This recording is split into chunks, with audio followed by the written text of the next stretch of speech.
Have you ever wanted to break free from the chains of perfectionism? I'm Wendy Gunn, and we're going to talk about how you can do that today. Stay with me, and you will hear how I have overcome perfectionism and procrastination. I spent years competing and copying my friends, thinking that if I took a little bit of this person, a little bit of that person's life and the things they were doing, which were good things, and I made them my own, I could be a pretty cool person. But then I realized years later, even if you could completely achieve that friend or that friend's goals, you will have failed in life because you will have missed the purpose that God has for you. I want to talk to you today because I think that there's an epidemic of procrastinating perfectionism, and you can overcome it. First of all, what do you have to lose if you don't overcome it? Well, one of the things I already talked about, and that is completely failing in life, missing your purpose, meeting God face to face, and you won't hear, "Well done." Besides that, if you are a parent, you are raising children who will imitate you. They're watching. If you are trying to be someone else, if you're trying to be perfect, you're going to be a very stern parent. You're going to be bitter and resentful. You're going to be angry a lot of the time. And your expectations of your children are going to be way out of line, and they're going to feel it. When I was, ask me how I know, when I was raising my children and I was caught up in procrastinating perfectionism, trying to be someone that I wasn't, I was a rule keeper and set up all of these rules for my children, and they knew I wasn't living up to them myself. They knew and could see what was going on. It was not fun. A lot of us are trying to do that, and we're trying to check the boxes. If we do this, this, this, and this today, we have succeeded. Have you ever done that? Have you ever felt like, if I just do this, this, and this, and then you add more and more expectations to yourself? God is a God of relationship. He has sent his son to die for you, and he wants to have a relationship with you. He has set up the whole world in relationships. He wants that first relationship with him. And Jesus said, love the Lord your God with all your heart, soul, mind, and strength. That's the first commandment. Love others as yourself. That's the second. It's all about relationship, isn't it? Excuse me. He set up relationships with your spouse as a picture of the church and him. He always had analogies. So I was going along, copying and comparing, competing and coveting other people's lives. And I was extremely obese. I was miserable. But God had a plan. And he intervened. And one day he changed my life. I have achieved many big goals in my life, and I would not have been able to do that if God hadn't intervened and if I hadn't been able to overcome procrastinating perfectionism. One day, I was diagnosed with ovarian cancer. I had 2 football-sized tumors inside of me, and it had not been caught early, and they thought it had spread. Well, God was doing a lot of things during that time. The first thing that He did was to get me into surgery in 3 days after my diagnosis. A miracle, pretty much. But then He did a real miracle. In the 3 days, everyone I knew and many who I didn't know were praying for me. And 3 days later, when I went into surgery, the surgeon found 1 tumor contained, and it had been caught early. Let that sink in. Either a trained professional had seen and measured, I have it documented, a tumor that did not exist,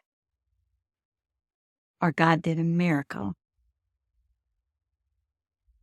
Amazing. And what a testimony that was to all the medical staff and my doctor, my surgeon. Miracle. And then after chemotherapy, I have been over 20 years cancer-free. Through the biggest trial of my life with ovarian cancer, God was changing me. He wanted to change me. And that's often what He does when He wants to do a huge work. He will bring or allow a trial, a big trial. And that's what He's done in my life over and over and over again. Are you feeling unsettled? Are you feeling like you're dissatisfied with your life? Are you feeling this sense of desperation rising? Those could be signs that God's about to do an incredible work in your life, because that's how He makes me feel before each time that He has done something amazing. I have this analogy that I call it God tilling the soil of my life and my heart, removing everything in the soil, often removing things that I love. He's clearing it, clearing the field, and then He fertilizes it. He dumps manure all over it in the form of trials, losses. What are you going to lose if you don't respond to God in obedience? If you don't get over procrastinating perfectionism, what are you going to lose? What are all the people around you going to lose because you didn't show up and do the amazing thing that God has prepared? When God is tilling the soil and fertilizing it, He's preparing. And if you give up, if you think, oh, this is way too hard, I'm giving up. If you quit, or if you set perfectionistic expectations instead of trusting in the Lord, listening to Him, and being responsive, ready letting God prepare your heart and your mind and your spirit. That's what you need to do, because He's about to plant seeds. Wait for it. Wait on the Lord. He is ready to do an incredible work. So I said, He prepares, tills the soil, He dumps manure, fertilizes it, and then He plants seeds, a seed or seeds. There was a little seed that wanted to be a mighty oak tree. It knew that's what God had created it to be. What does that seed have to do before it can become a mighty oak? Listen carefully. That seed has to be willing to be changed. Are you ready? Are you willing to be changed? To become all that God created you to be? You have to be willing to stop, like the seed, being a seed, being who you are now, in order for God to achieve the greatness in you that He created you for. He has a plan. He has a plan. All of the goals that I've achieved came after the big trial. All that God was doing to prepare.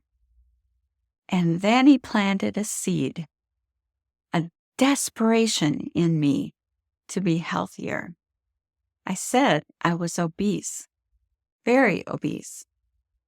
The next year after going through chemo and being cancer-free, I lost 50 pounds. That was big goal number one. I was ready to be changed.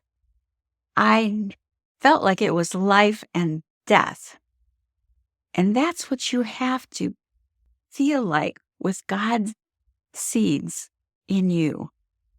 You have to have the mindset that I have to obey God or die. Yeah, it's that serious. God is going to do something incredible in your life. But you have to have such a strong commitment to obey and rely on Him. He'll make you able. He'll do the work in you. But you need to be ready to change. What got you here won't get you there. Have you heard that saying? You have to be willing to change. So I was desperate and I lost 50 pounds. That was the first domino falling in many goal-achieving dominoes. So let's talk about the steps that God took me through, and He'll take you through. First, you are here and you're miserable. Your way is not working. If you are trying to be perfect, first of all, who are you to decide what's perfect? And then, who on earth are you or I to think that we could achieve perfection in our strength? But we're perfectionistic. God wants to change us. So what does He do first? He tills the soil, and then second, He dumps manure, fertilizer all over it, and prepares the soil of our hearts. Then He plants seeds or a seed. 3. Step 3. And our response, number 4, has to be one that says, change me, Lord. I'm yours. I'm yours. Do whatever you want. I'm going to obey. These are the first steps to overcoming procrastinating perfectionism. Click below and book a call. I can't wait to talk to you about you reaching the next level and how you can overcome procrastinating perfectionism in your life.